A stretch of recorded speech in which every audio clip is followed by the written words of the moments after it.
Hello mga kabibig, welcome back sa ating bagong YouTube channel. Ito ang pinakamaingay ng YouTuber sa balat ng YouTube. Ako si kabibig, maglabag-labag na tao with evidence. Ako po, nilaglag ng Claire Castro si BBM. Oy, oo, yung ano ba yung sobrang high? Grabe, oy, high na high si BBM. Kahit sa Pasko daw, hindi matutulog si BBM. Nako po, ano ba na si Claire Castro? Pero sabi ni Claire Castro, mukhang hindi naman matutulog ngayong Pasko si BBM. So kung hindi matutulog, very high ang energy. To the highest, to the nth power ang energy ni BBM. Bakit hindi matutulog si BBM ng Pasko? Yan ang malaking tanong mga kabibig. Mukhang wala namang tulog si Pangulong Marcos Jr. ngayon Kapaskuhan. Ayon kay Palace Press Officer Attorney Claire Castro, tuloy ang trabaho ng presidente dahil personal nitong bubusisihin ang enrolled copy ng pambansang budget para sa sunod na taon sa sandaling makarating na ito sa Malacanang. Oy, if you try to remember noon, sabi ni BBM, binasa niya ang ilang pahina, mga 1,000 something na pahina daw, walang tulugan. Pero ganun pa rin. Remember kung ano ang ibinahagi ni Pang Duterte noon na may mga blanco sa BICAM, 'di ba? Tapos inapprove ba ni BBM? Pero sabi ni BBM, binasa niya that time. Nag-overtime na si BBM. Ngayon naman, another overtime na naman ang gagawin ni BBM. Hindi na matutulog si BBM sa Kapaskuhan. Super high energy. Ano kaya ang nilaklak ni BBM, no? Para super high energy. In fairness, matanda na si BBM pero ganun siya ka-energetic. Diba? Diba dapat sa mga matataga, they need to rest for a while. Kahit mga matulog sila. Ano ba? Mga 11 p.m. Tapos muna, umaga, next day na naman. Diba? And in fairness, may mga kabinete naman si BBM na pwedeng tulungan siya. Pero hindi eh. Grabe ang power ni BBM. As in, to the outside the universe. Binunyag ni Castro na mahigpit ang schedule ng Pangulo at determinadong itong maiwasan ang reenacted budget. Kaya kahit Pasko ay tutok pa rin sa trabaho. Mukhang walang talagang tulugan ito kasi hindi naman biro na aralin itong enrolled copy ng GAB. Oy! Anya nais ng Pangulo na maayos at malinis ang 6.793 trilyones pambansang budget, kaya isa-isang rerepasuhin ang bawat detalye ng panukalang pondo kapag naipadala na sa Kongreso. Ito ang komento ng mga netizen. Funny si Auntie Claire.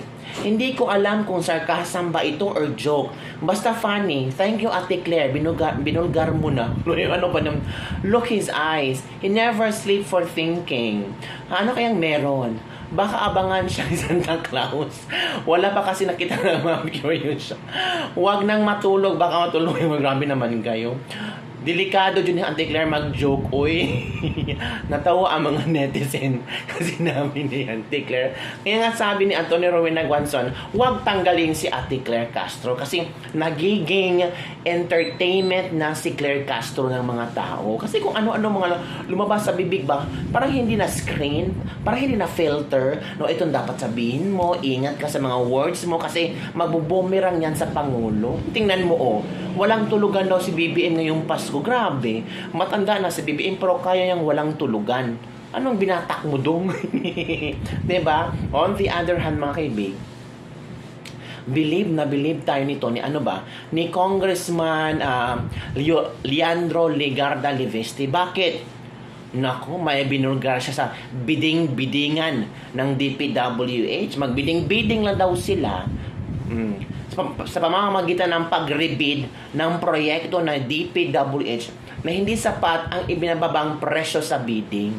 So, ito kabibiga, panoorin natin ang kanyang bagong eksklusibong pasabog labang sa DPWH. Tinapyasan pala ang budget ng DPWH. In fairness sa BICAM, no?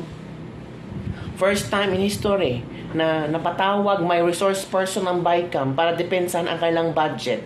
Dapat sana wala na kasi nadepensahan na nila. Pero parang ayaw ng DPWH ang tapyasan ang kailang budget. Si Senator Amy Marcos, sinupalpal si Vince Dizon. So ito muna kabibig si Leandro Leviste sa kanyang eksklusibong pasabog. Watch this video. Madam Speaker, ako po ay tumatayo upang maglahad ng isang solusyon sa overpricing ng mga proyekto ng DPWH. Itigil ang biding-bidingan sa pamamagitan ng pag-rebid ng DPWH ng mga proyekto hindi sapat ang ibinaba ng presyo sa bidding. Mula pa noong Setyembre, nanawagan po ako sa DPWH na i-recompute at pababain ang mga presyo ng kanilang mga proyekto sa budget.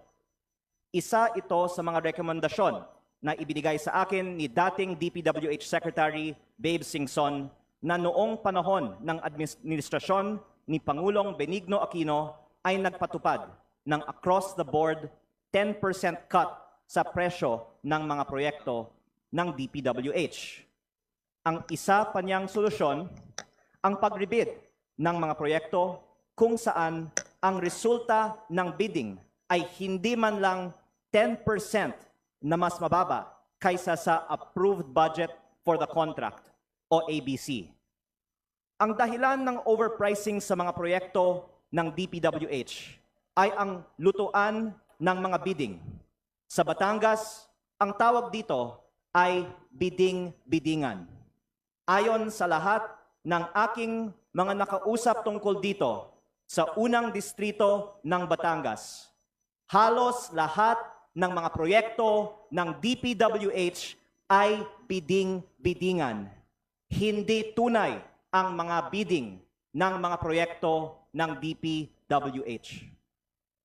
Naranasan ko ito mismo dahil nung ako po ay bagong halal, kinausap ako ng aking district engineer at ipinakita niya sa akin ang listahan ng mga proyektong for bidding sa aking distrito na may nakasulat na mga pangalan ng mga politikong nagpapondo ng mga proyektong ito at mga kontraktor na kanilang pinili.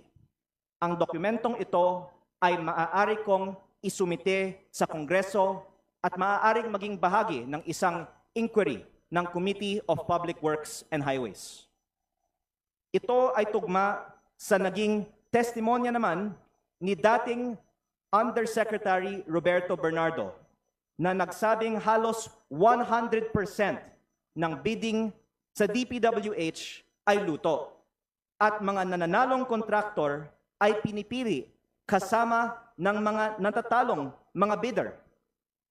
Maging ang ombudsman ay nagpahayag na sila ay nag-iimbestiga sa practice kung saan ang mga losing bidders ay umano'y binabayaran ng humugit kumulang 3% na bahagi ng DPWH contractors sa mga kontrata na tawag sa Batangas ay mananahod. Naging posible ang ganitong sistema dahil kailangan ma-pre-qualify ang mga bidder ng district or regional office ng DPWH at maaaring humanap ang DPWH ng butas sa napakaraming mga dokumento upang i-disqualify ang isang bidder. At kahit manalo pa isang kontraktor, maaari pa rin silang pahirapan sa implementasyon ng proyekto o sa paniningil sa bayad nito. Kaya dahil dito, alam ng ibang mga kontraktor na wala silang pag-asang manalo kung hindi sila ang piniling manalo at madalas ay hindi na lang sila bumibili ng bidding documents. Maraming mga posibleng solusyon upang tuluyang wakasan ang bid rigging sa DPWH. Isa rito ang reforma sa bidding process kung saan unang isusumite ng mga bidder ang kanilang presyo at saka na lang gagawin ang post-qualification. Sa ganitong paraan, kahit ma-disqualify ang isang bidder, makikita pa rin kung gaano kababa ang kanilang bid na maaaring maging batayan kung nararapat na suriin o ulitin ang resulta ng bidding. Isa pang solusyon batay sa testimonya ni dating Undersecretary Bernardo ay ang pag-auction ng mga proyekto upang maiwasan ang sabwatan o collusion ng mga kontraktor at mapilitan silang magbigay ng pababa na presyo. Sa gitna ng lahat ng pagsisikap na pababain ang presyo ng mga proyekto ng DPWH at kung isaalang-alang na kumulang 600 billion ang halaga ng mga proyekto na ibibid ng DPWH sa 2026. Umaasa po ako na sa susunod na pagdinig ng Committee on Public Works ay matalakay natin ang iba't ibang solusyon upang wakasan ang bid rigging sa DPWH. Kasabay rito, umaasa rin ako na gagawin ni DPWH Secretary Vince Dizon ang ginawa noon ni Secretary Babe Singson na ipa-rebid ang mga bidding na hindi sapat ang ibinabang presyo mula sa Approved Budget for Contract o ABC. Sa pribadong sektor, kung ano ang ABC mo, hindi ibig sabihin yan ang gagastusin mo. Kung 600 man ang ABC, kung pakiramdam mo ay hindi ka nakakakuha ng tamang presyo, i-rebid mo ang proyekto.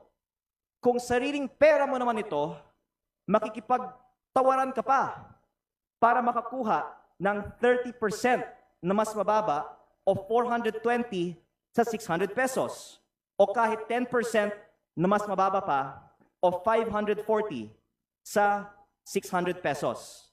Kaya ang punto ko, kaya ko nais na ibahagi itong solusyon ngayong araw na ito.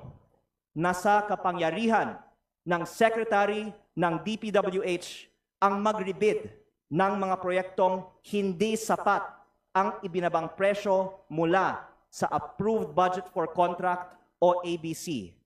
Nasa kapangyarihan din ng Kongreso na i-audit ang resulta ng mga bidding sa DPWH at gampanan ang ating oversight function. At ako po ay nagvo-volunteer sa Committee on Public Works para tumulong sa oversight function ng Kongreso sa lahat ng mga bidding ng DPWH sa buong bansa upang matiyak natin na walang pera ng taong bayan ang mawawala sa lutong bidding o bidding-biddingan sa DPWH. Maraming salamat po. Majority Leader. Madam Speaker, I move to refer the speech of Representative. Yun nakabibig. Kita yun ano? Ang daming mga pakulo sa gobyerno ba? Ang daming mga tinatagong baho na unti-unti nang nakikita, unti-unti nang nako, basta kabibig.